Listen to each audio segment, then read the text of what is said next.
mga binati ko Lirio Cabalan, magmula ngayon ipanotaryo natin, papalitan na natin ang pangalan ninyo, ha? Notaryo na yan. Baka kasi mali yung bigkas mo, baka naman Kabalan. Kabalan. Sorry naman. Sorry na. Magandang umaga si Attorney Paulo Emmanuel Tamase, Associate Dean and Assistant Professor ng University of the Philippines College of Law. Attorney Paulo, dapat nandito po kayo sa studio namin, Anyari po. Oo nga, pero traffic ko kasi. Pero palapit na po tayo, mga 3 minutes away. 3 minutes away. Tuloy na. Umpisa na natin, para kay Papay sulit. Correct. Kasi sayang naman kung nandito ka, tapos 5 minutes na lang. Sayang yung pagpunta po ninyo. Ano po? Attorney Paulo, napanood nyo naman po yung hearing kahapon. Sa palagay po ba ninyo ay na-achieve ng prosecution ang kanilang objective o mas na-achieve ng depensa ang pagbutas sa testimonya ng testigo kahapon? Siguro po meron silang plus sides on both, no? Mahalaga po yung nagawa ng prosecution kahapon na naipakita nila yung si Attorney Loto at naipakita nila na nagkaroon ng investigasyon. Mahalaga po iyon kasi para ipakita na credible yung threat, no? Na sineryoso po siya nung pamahalaan. Pero on the part of the defense, napakita din nila na mawalang galang na parang may errors or may pagkaslapi yung ibang parts nung investigation in the sense na yung dates hindi nag-a-align, may parts na parang templated na kinokopya na ano naman talaga yun, kalakaran talaga minsan kung paulit-ulit lang yung salaysay, pero the fact na paulit-ulit din yung mali, no? Goes to show na baka hindi ganoon ka-intentional or sineryoso yung investigasyon. So, may enough to go for both sides na pwede nilang i-maximize dun sa naratibo nila. Opo. Attorney Paulo, paki-explain nyo nga sa amin, kasi kami ni Bigonya, parang palabas-labas kami sa monitoring dahil may ginagawa nga rin po kami. What is the point nung pag-point out nung mga discrepancy at inconsistency? Anong gustong palabasin ng depensa dun sa mga mali-maling petsa ng dokumento o ng ebidensya? Anong hugot nun? Opo. So, hindi naman sa pinapangunahan natin, no? But kung pwede po natin kasi siguro isipin kung bakit ba mahalaga yung consistency ng dates na iyon. Unang-una, para maipakita na sineryoso yung investigasyon. Kung seryoso kasi yung trabaho ng gobyerno, no, hindi po makakalusot minsan yung mga ganoon na problema. Yung pangalawa po na issue ay kung dahil po doon sa inconsistency nga ho na iyon, marahil maipakita na hindi po ganoon kasineryoso kung accurate po yun, yung trabaho ng prosecution, ng gobyerno, at marahil na pinilit lang po, no? Napilit lang po yung investigasyon. So, yung discrepancies, relevant siya na baka hindi naman po talaga serious yung threat nung ni VP dun sa mga binitawan niyang salita. Okay. Akala ko naman is bago pa kasi marami siyang video, 'di ba? Yung pinakamatinding video, attorney, is yung parang nagmumura siya. Ayun, naalala mo yun pa rin, nagmumura si Vice President, yung sa may House of Representatives yun, yung na-detain yung Zuleika Lopez.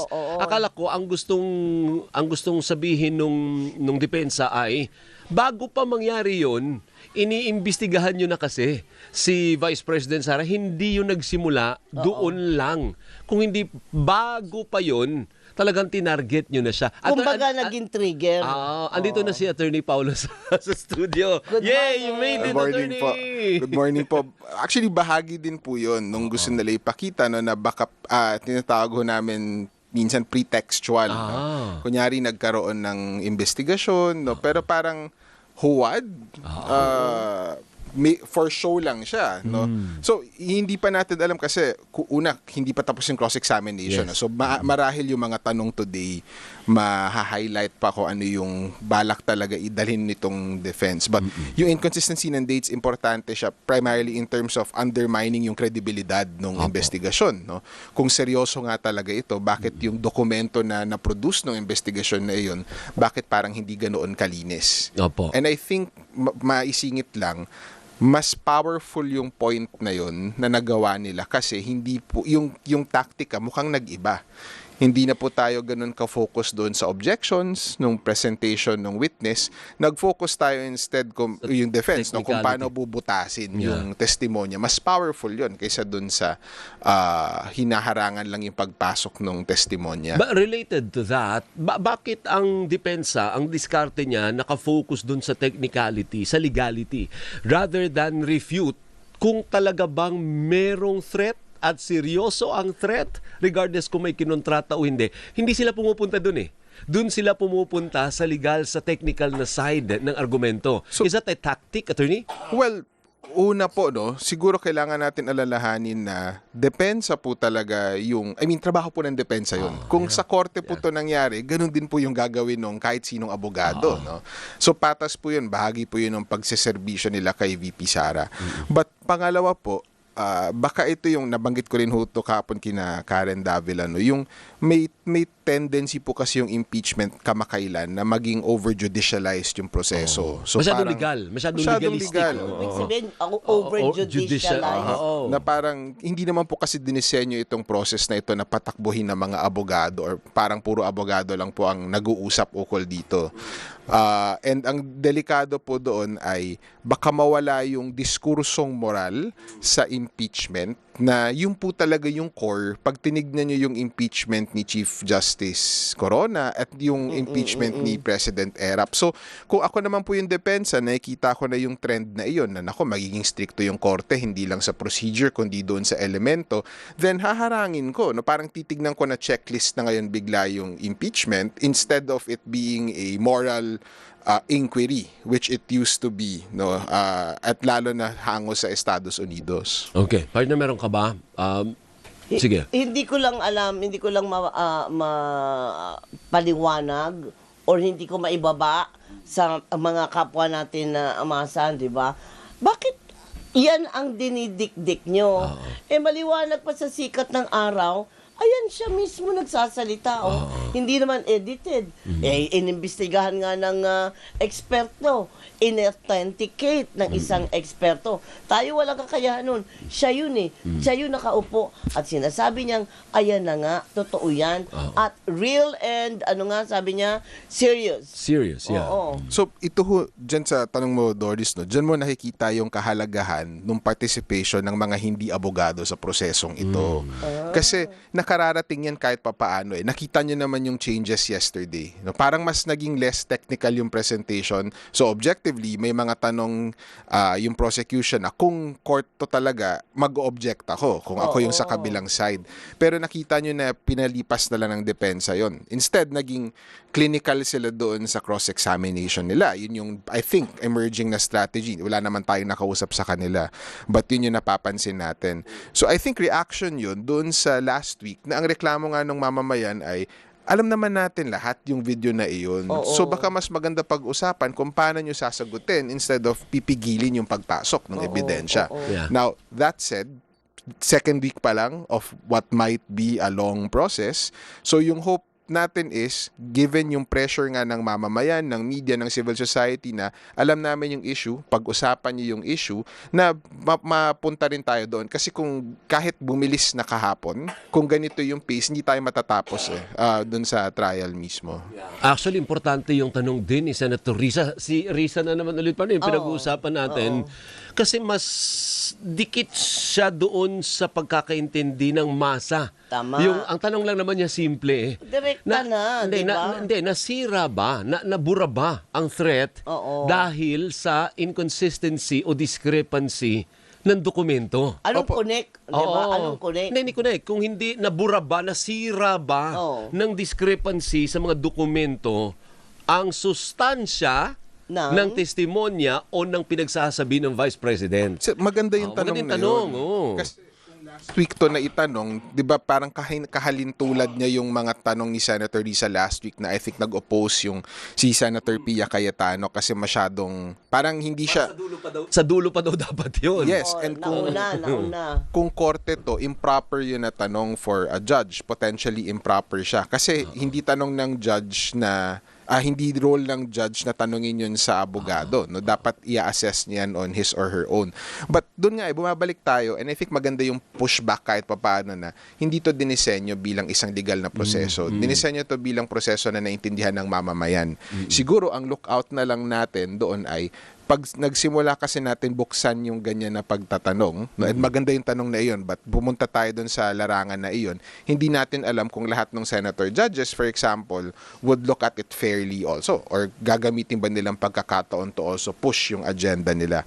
So kahit papaano, magandang guidance yung naging nakaraang dalawang impeachment trial, kasi I think yun yung balance nung sufficiently technical, pero naintindihan pa rin ng mamamayan. And baka maganda for the senator judges to review, sa dami ng trabaho nila, no, but kung may oras sila to review yung nangyari doon sa corona impeachment, kasi maganda siyang guidance kung paano yung pagtatanong ng mga judges or senator judges natin. Sige, tuloy natin kasi today tutuloy po yung cross-examination. Ano po, di ba masyadong mahaba na yung cross-examination? O, hindi mo pwedeng sabihin niya, 5 minutes na lang, tapusin mo yung cross-examination. Hindi pwedeng 2 ganun. minutes. Hindi, Parang parang mahaba eh. Oo. Normally, kung korte po ito, no, iniiwasan po ng judge yun. In the same way na hindi pwedeng ipilit ng judge kung paano ipepresenta ng prosecution yung ebidensya niya. Hindi rin pwede ipilit ng judge kung paano i-cross-examine. But may mga soft pressures po dyan.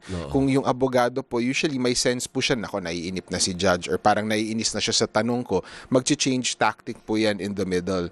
So hindi po mas mahirap ito in the sense kasi 21 yung judges na nakaupo. No? So mahirap timplahin kung natutuwa si Judge A or si Senator A pero hindi natutuwa si Senator B. But all of that said, I think ang binabantayan talaga ng both panels ay nakararating ba yung message sa publiko. And at this point, kung yung publiko nakita na yung problema, inconsistent yung dates, may problema dun sa investigation, kailangan ba diinin pa yun? No? Or tama na. Or sapat tama na. Kasi baka maumay. Yun Tama, yung iniiwasan natin. Unless ang objective mo is to really drag it. Which is also a tactic. Diba? Na-bring up din po yan last week na yung objective po ba ay magsawa yung nanonood. Kasi yun din po yung, for example, yung 2 hours na pagpapakita ng buong video, mahalaga yung konteksto, pero pag nakita nag-start mag-play ng 2 hours, kahit ako, maghuhugas ako ng plato. Kasi sumawala yung attention ko dun sa nangyayari. Doon na lang ako baka yun ang babalik. objective mo. I mean, hindi ko sinasabi yun ang objective ng depensa, pero pwedeng objective yun. To Yes. drag hanggang mabore yung tao, mawala yung Kasi attention. yung tao, babalik na lang ako dun sa exciting part. Pero attorney, hindi ba po ilang beses pwedeng, so direct, di ba? Tapos Cross. Redirect. Recross. Tapos recross. Rebat. Yung mga Hindi, ganyan. Wala na po. Lang. Hanggang recross lang po. Ang rule po kasi nun ay parang paliit ng paliit yung saklaw ng examination. Hindi ka ho pwede magtanong sa cross nang hindi na itanong sa direct or hindi relevant sa direct. Okay. Hindi ka naman pwede magtanong sa redirect nang hindi na itanong sa cross. Ganun Hindi ka- pala yun. So, parang hindi ho endless yung okay. proseso. So, hindi po natin alam today kung magre-redirect pa. No, possible naman po na hindi. Sabi ni Tolosa, mukhang pwedeng mag-redirect. So, ibig sabihin po nun, baka may kailangan lang linisin ng kaunti doon sa testimonya ng witness, but hopefully hindi na po masyado magtatagal kasi medyo madami pa hong witness na nakapila. Hindi, yung itanong mo lang sa redirect, o di sa lahat ng inconsistency at discrepancy, nagbago ba yung appreciation mo? Hindi sasabihin lang ng hindi, ganun pa rin, talagang may threat. O di tapos na yun. Ano? Opo, pwede naman pong ganun yung tanong. No? Tapos na. Kasi ngayon, anong inaasahan mo kay Attorney Zuleika Lopez, Attorney Paulo? It appears hindi pa pala siya categorized as a hostile witness at this point. Hindi po, kasi normally kinakategorize po yan in open court. Doon nyo po hihingin na i-hostile witness. Ganun ba? Nung tiningnan ko po yung pre-trial documents at nung isang week ko pa siya binubusisi, parang hindi po siya Article 4 witness initially. Parang Article 1 siya. So, unless nagkamali po kami Ano yung ng Article 1? basa. Ano yung Article 1? Doon po sa confidential funds. No? Mukhang doon po ata siya testigo dapat. So medyo interesting itong tactic na ito, and normally at this stage hindi ko alam kung if I were yung in their position, hindi ko alam kung ano yung strategiya kung bakit tatawagin ko yung what would really be a hostile witness. Hindi kasi pinlay eh. Naalala mo, if you rewind, I think pinlay ng depensa, yung part na nandun si Attorney Zuleika. Apo. Kaya ngayon, napilitan ng prosecution, patawag mo yan, patawag natin. Well, pwede din kasi naman pong hindi nila ipatawag eh. Or pwede ho sila magpresenta ng ibang ebidensya to prove yung point na gusto nila doon. So medyo may risks po always in getting a hostile witness. What is the risk? Well, kasi hindi nyo po testigo yun eh. Ibig sabihin, hindi po aligned yung objectives niya sa objectives Hindi ninyo. kontrolado. Hindi nyo po kontrolado. Na, hindi naman sa dapat kinokontrol ang witness, but yung point being, pwede siyang maging, kaya nga po hostile yung tawag, baka pwede siyang uncooperative, no? Or baka iligaw-ligaw. So, hindi po ganoon kadali mag-examine ng isang hostile witness. Medyo mainit usually ang examination ng hostile witness, and kung nakaka-turn off na po siya sa loob ng korte, may chance po na ma-turn off tayo dito, but hindi rin po natin alam. Mahilig po tayo sa drama eh. So, baka hindi po yung hinahanap ng tao ngayon. Pero tanong lang. Di ba tanong na? lang. Bakit Antimano hindi kinuha ng defense si Zuleika? I think Bakit na-capture ng... Hindi, wala pa sila eh. wala Later pa pa ho sila sila eh. eh. Wala Sa pa dulo sila pa eh. ho. Sa dulo pa Pwede sila pa eh. nilang, hindi ko maintindihan na kinuha ng prosecution as their witness. Ano po, pwede pa nga hostile witness. Pero ang tanong ko, bakit hindi kinapture agad-agad ng defense na oy, dito ka sa amin ha, dahil yaman din lamang marami kang naging, anong tawag doon, papel doon sa administration ng iyong boss. Hindi, for all Dito we ka know, sa baka amin. nasa depensa nga siya. Kailang wala pa yung depensa eh. Apo, in theory Later po pa yung kasi, depensa eh. hindi, may rule po kasi sa, at least kung rules of court po to, no, hindi po tayo pumapayag nung recalling, yung tinatawag po ulit yung witness ng basta-basta. So, but I think kung witness naman po siya ng prosecution, witness siya ng depensa, pwede siyang bumalik later on doon sa stage na relevant sa presentation na ng depensa. Kasi hindi po panahon yung cross-examination niya ng defense na mangyayari right after niya ma-present upang isingit nila kung ano yung gusto nilang maisabi ng testigo na iyon. So, medyo unusual itong circumstance na ito kung pwede lang ho ako manghula kung bakit hindi po siya pinresenta kasi malapit din po siya masyado sa vice president. Naging Correct. issue nga precisely. Oo. And in the same way na kung nagsa-strategize po ng testigo, iniiwasan po namin yung pagpepresenta nung akusado mismo. Kung malapit po masyado, iniiwasan din po yun. Kasi baka hindi na ho makakontrol kung paano yung reactions nung akusado, etc. among other things. So in a sense, ang analysis mo, Attorney Pao, is gamble din ito. Sugal ito sa prosecution for presenting Lopez as a witness. Yes, kasi kung i-hostile ho talaga nila, the fact na tumawag sila ng hostile witness at this early stage, medyo sugal po siya. But yun, high risk, high reward. Kung baka makuha po nila yung gusto nilang mapatunayan dun sa pagtawag ni Attorney Zuleika Lopez, no? Kung batay ho dun sa magiging testigo niya, kahit hostile witness pa ho siya. Pero po pwede din ang strategy ni Lopez is to clam up, is to parang I will invoke I invoke na naman. my My right right. against self-incrimination all the time para wala kang makuha sa akin. Yan ang i-invoke ko. Posible naman po talaga yun. Yung pag-invoke po ng right against self-incrimination within reasonable bounds po yun. No? So, halimbawa, tanongin siya anong pangalan niya. Hindi naman po niya pwedeng sabihin na within reason po yun. Pwede po siya sabihan ng judge na kailangan po siyang sumagot dun sa question na iyon. But, pag tinignan po natin itong testimony na ito, I think yung ultimate na pwede mangyari kasi is baka wala din mapiga yung prosecution kung ganoon nga kalapit si yung chief of staff po doon sa vice president. Bakit walang mapiga? Sorry. Kasi po, kung i-invoke po niya yung right against self-incrimination niya, kung naroon po siya sa karamihan ng acts na involved si VP Sara at meron pong criminal exposure yun, then pwede po talaga niya i-invoke. Pwede po siyang abisuhan kasi na i-invoke yung right against self-incrimination yan. Abogado po siya mismo. So siya po mismo ma-estimate po yun or maaamoy po kahit papaano kung may exposure na siya. Kung court trial po ito, iba ho yung impact nun kapag Impeachment trial. at political yung process. So in the same way na pwede mo talaga siyang invoke as a matter of constitutional right, pwede mong i-invoke. Hindi yun necessary, and yung judges are trained na hindi po tignan yun unfavorably. Hindi, kung ako yung judge, hindi ako pwede in a court, hindi ako pwede gumawa ng conclusion na siguro guilty siya kasi nag-invoke siya ng right Oo against nga. self-incrimination. Ay, pero sa mind ng public, pwedeng ganun ang impression na makreate. Exactly. Yun po yung pagkakaiba ng impeachment process. So, in terms of kung how it changes yung calculus ng decision to get a hostile witness, siguro on the part of the prosecution, alam nila na kung sasagot siya, potentially damaging kay VP. Kung hindi siya sasagot, then mukhang in line dun sa naratibo na hindi accountable yung panig ng Vice President. Pero kung ang Senator Judge ang magtanong sa kanya, pwede pa rin niyang isagot na i-invoke my right against self-incrimination. As a lawyers lang yun ng prosecution. Mahirap po kasi mag-no sa isang judge. So hindi po ako actually sigurado, no? Potentially isa po yung part nung calculation na iyon. Kung sa court po ito mismo, may defenses po talaga. But again, hindi po kasi to korte talaga, Senado po ito. Okay. So imagine yung open-ended questioning nung ibang judges, or sorry, yung very closed questioning ng judges na yes or no. Mahirap po kung ikaw yung testigo kahit may right against self-incrimination ka to invoke it. What more kung impeachment court? Okay. Oo. One last. Bago yung, Sige ba na, go. ako last na lang, bago... Kasi alas 8 na. Oo naman.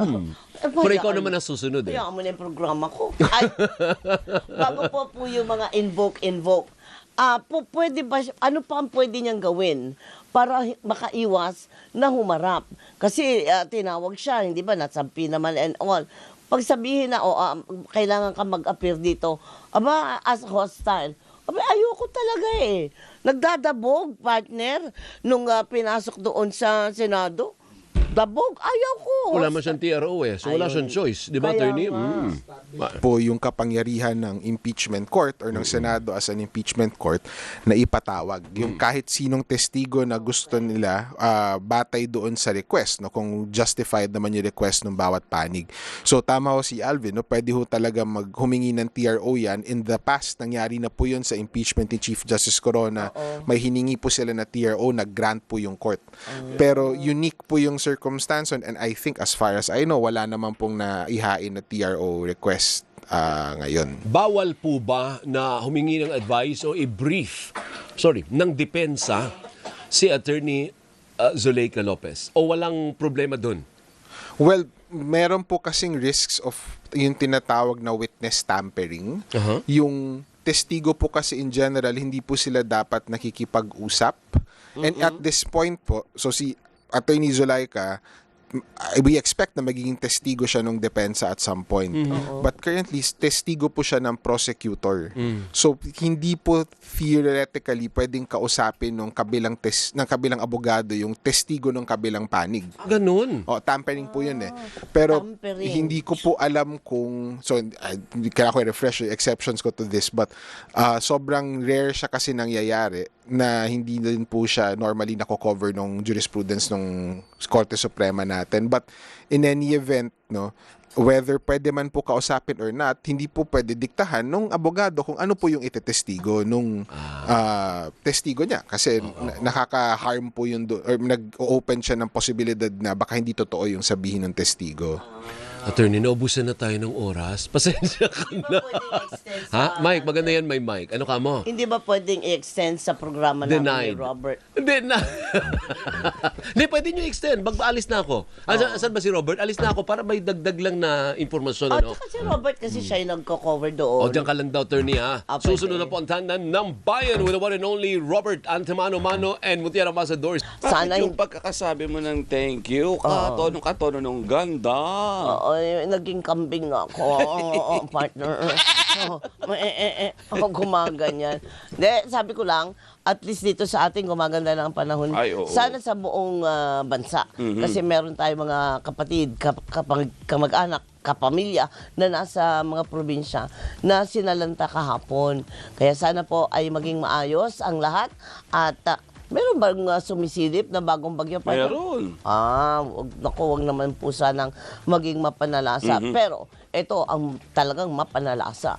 Ang isang taong nagngangalang Robert Antemano Mano. Magandang Robert, umaga, good morning. mga kapamilya, partner, magandang umaga. Of course, siyempre, hindi magiging tandem ang programa nating ito. Kung wala, ang ganda. Ganda nga. Oo. Ang nag-iisang Doris Vigornia, good morning, partner. Good morning. Ang Salamat haba, naman. Ha? Ang haba ng hearing kahapon. Kaya nga, akala ko maglalabasan na ng mga kulambo eh.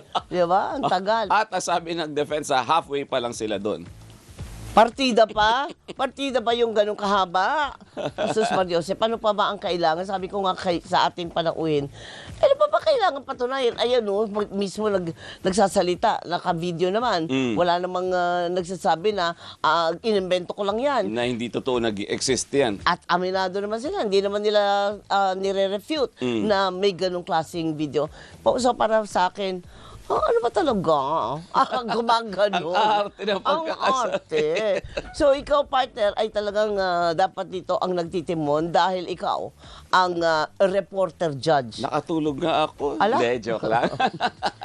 Ikaw ang reporter judge ng DZMM.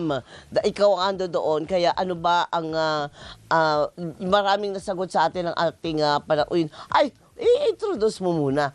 Kasi in-extend lang natin ito eh. Oo, si Attorney Paulo Emmanuel Tamase. Of course. Debatingaw to, partner. Debatingaw, oo. Hindi ko afford to. Kaya hindi ako pwedeng gumawa ng krimen at siya ang abogado. Ng kabilang panig, Oo, gano'n? Naku, oo eh. paano Oo. yung pag gano'n? Talo ka na agad. Lats. Lats. Lats. Ang kaso mo, ano lang, yung jaywalking. Oo. Ang sentensya mo, bilibid ka. Oy, Mali! mali! Attorney Pao, magandang umaga po ulit. Good morning po ulit, Doris, Robert. Good Sa inyo morning. mataga-subaybay. Hinarang na natin, hindi siya makakadaan, partner. Oo, Hindi hindi na- makaka-exit. Napakiusapan naman ni Ayan. Alvin Alchico. Alam mo naman si Alvin, ang kanyang charm para kasi binantaan. Oo. Real and serious threat.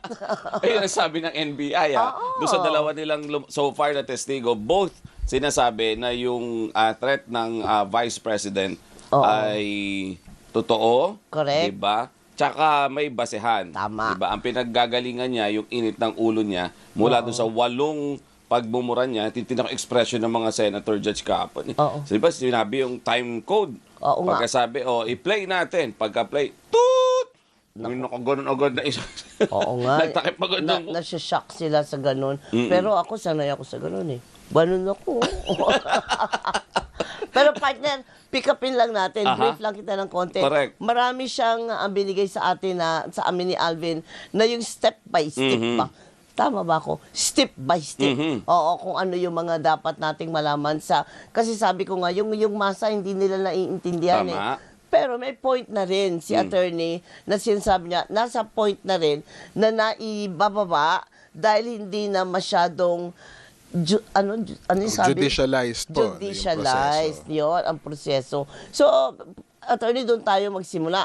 Doon sa mga masa, doon sa medyo mga kamag-anak ni Robert na sa ngayon ay naglalaba. Oo, Nagkakape habang pinakikigan yung... Ito yung nangyari kahapon. Ang tanong, docket number. O ano daw yun? Bakit Ano nagkaganon? kinalaman nun? Yung video yung pinag-uusapan doon na nagmumura siya at nagbababanta. Correct. Ba't nakarating sa docket number? Nga ganyan. So, mahalaga ho siguro yung docket number upang ma-establish yung regularidad ng proseso. So, yung docket number po, yun po yung bawat kaso po kasi or bawat investigasyon ng NBI at ng DOJ, mayroon po yung numero para matrack ho nila. No? Minsan po kasi yung akusado, marami siyang ginawang kalokohan. So, iba-ibang docket number po yan bawat offense na iniimbestigahan nila. So in yung case po kahapon, I think yung discrepancy sa docket number, ang pinapakita din po kabilang doon or kasama doon yung overall na narrative ng depensa na seryoso ba talaga tong investigasyon na ito, credible ba talaga yung investigasyon, kasi pati sa dates may inconsistency po. Correct. So bahagi po siya doon na parang sineryoso ba to o templated lang to na investigasyon na pinalakad. Opo. So, pagka ganun, kapag may mga discrepancies na ganyan, malaking bagay ba yan sa magiging desisyon ng mga senator judges? Well, pwede po siya mag-factor in the sense na tignan po na kasi natin yung naratibo, yung tinatry i-establish ng bawat panig. Yung tinatry po ng prosecution ipakita, batay po sa pagkakaunawa ko dito sa kaso, no, ay yung seryoso po yung threat na binitawan ni VP Sara. Seryoso enough na nagkaroon ng investigasyon ng NBI at seryoso dahil sa mga following factors, yung 4 na binanggit Attorney Lotok kahapon. No? Oo. Napakahalagang posisyon, mahalaga yung posisyon niya sa pamahalaan, marami siyang supporter, toxic na yung relationship nila, etc. On the part of the defense, yung gusto po siguro naman nila ipakita ay hindi naman talaga seryoso itong threat na ito, no? Yung defenses po kasi na posible para sa kanila, may freedom of speech na angulo, may angulo din po na hindi credible or galit lang, no? Hindi naman masama. Emosyon lang. Iba po yung minura ka sa nagmura lang. No? Parang yun po yung nabanggit din kahapon nung ethic exchange with Senator Cheese, no. So yung ganoon po na depensa, parang pinapakita siguro na una hindi niyo naman sineryoso itong threat na ito. Doon din pumapasok yung angulo na sino ba ang nagko-control sa inyo, no, ilang beses po nabanggit 'yon. At siguro yung pangatlo, kung inimbestigahan ba ninyo yung threat naman laban kay VP Sara, yung Romanov nga ho na napag-usapan kahapon.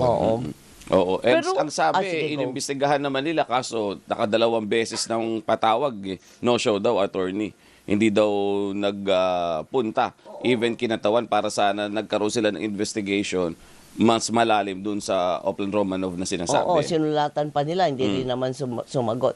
Pero yung ganung klaseng, hindi naman demeanor, yung pagpapakita ng ganung klaseng pag-ugali at pagsagot doon sa sinasabi mo meron kang banta sa buhay, pero nung tinatanong na ano bang wala anong klaseng lead wala kang binibigay sa amin, hindi mo Romanov, saan ko hanapin si Romanov? Sige nga.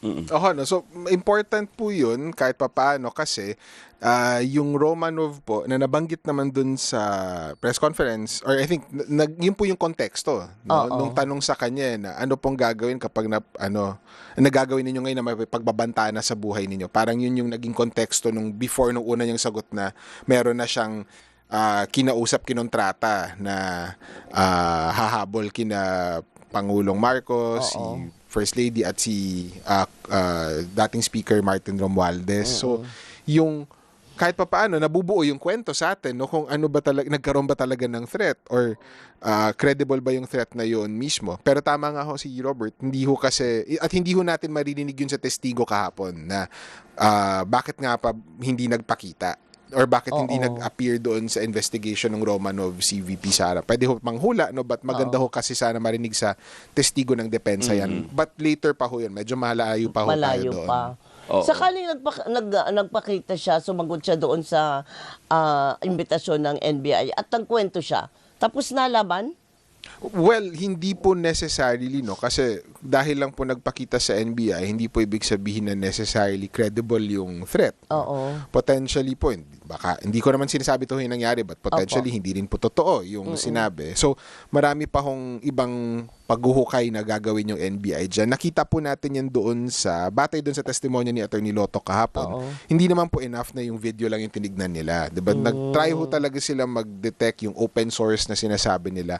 Kung mayroon pa hong ibang ebidensya, leads na magpapakita na seryoso nga po yung threat ni VP Sara. But I think yung point na sinubukan ng prosecution kahapon ay seryoso enough kasi gumalaw yung NBI na walang reklamo mula sa Pangulo. No?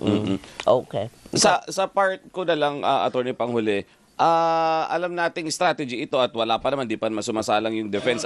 Pero yung the video itself, na at this point in time, walang nagsasabi at hindi na-establish na hindi naman ito nag-exist, na in-AI yan o kaya never naman nag-appear talaga ang Vice President. How crucial pagdating doon sa video itself, doon sa press conference? Well, I think hindi naman po kasi maikakaila na meron talaga nung video. And I think yun yung logic nung mamamayan last week na nanonood na parang bakit ba natin pinag-aawayan itong admissibility? Sure naman tayong totoo yung video na yan.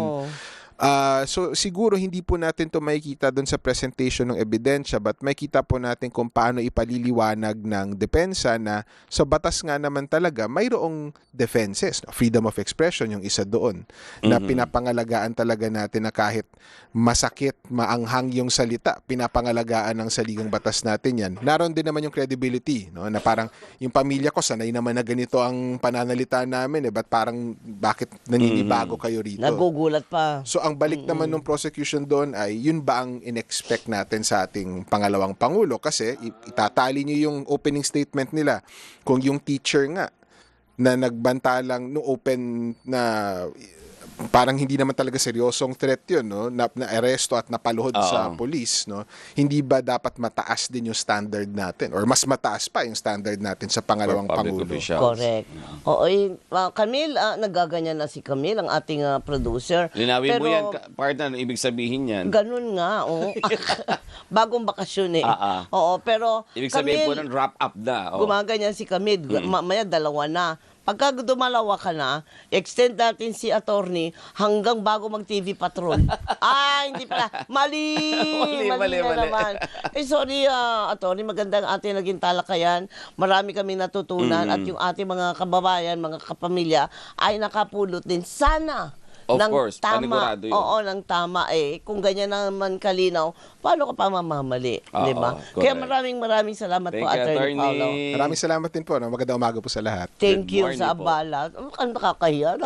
May meeting Kaya ito. nga, ang Oo. lakas mo, partner. Ako si Alvin El Chico. Oo, clear and serious and danger and threat. Yung threat. Oo, thank you po. Thank you, Maraming attorney. salamat. Maraming salamat po. Thank you. Partner, andyan ka pala. Oo. Time check ba tayo? Reports daw muna. Time check Oh, nga. meron nga, tutut Okay. ka. Aba, tutut time ha sa mga naghihintay po kay attorney. Ito na po, papunta